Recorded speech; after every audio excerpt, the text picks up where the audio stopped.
Hello guys, welcome to my channel. Ayan, to this video guys, magmarinate tayo ng shrimp. I-grilled natin to. Shrimp with skin. So, ang laki ng shrimp guys, oh.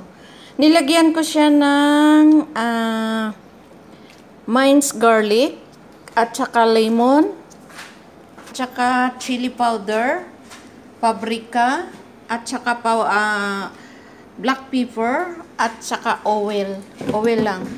So, ito yung i-marinate natin guys dito. Ang laki ng shrimp, oh. Tapos, i-grilled natin to mamaya. Sige, i-touch na. Ayan guys, oh. Ganito lang guys.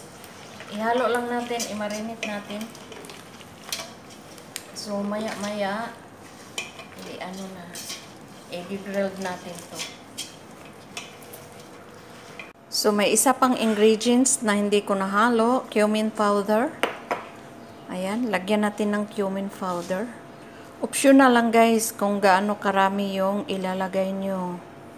Gaano karami yung shrimp ninyo.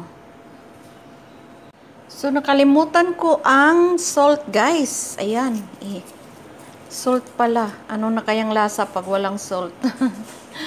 Ayan, lagyan natin ng salt for the taste. So, ihalo lang natin guys.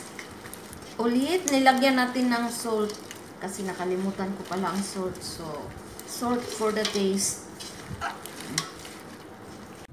So, ayan na yung shrimp natin guys. Gigrill na natin. So, ang apoy nito, down lang. Sa down. Lutuin natin ng maigi. So, ayan na ang shrimp natin. Nag-grinelled. So, wala nang water. Nag-dry na siya. So, done na. Completely done. So, ito na guys. Kainan na. Yummy. Thank you for watching.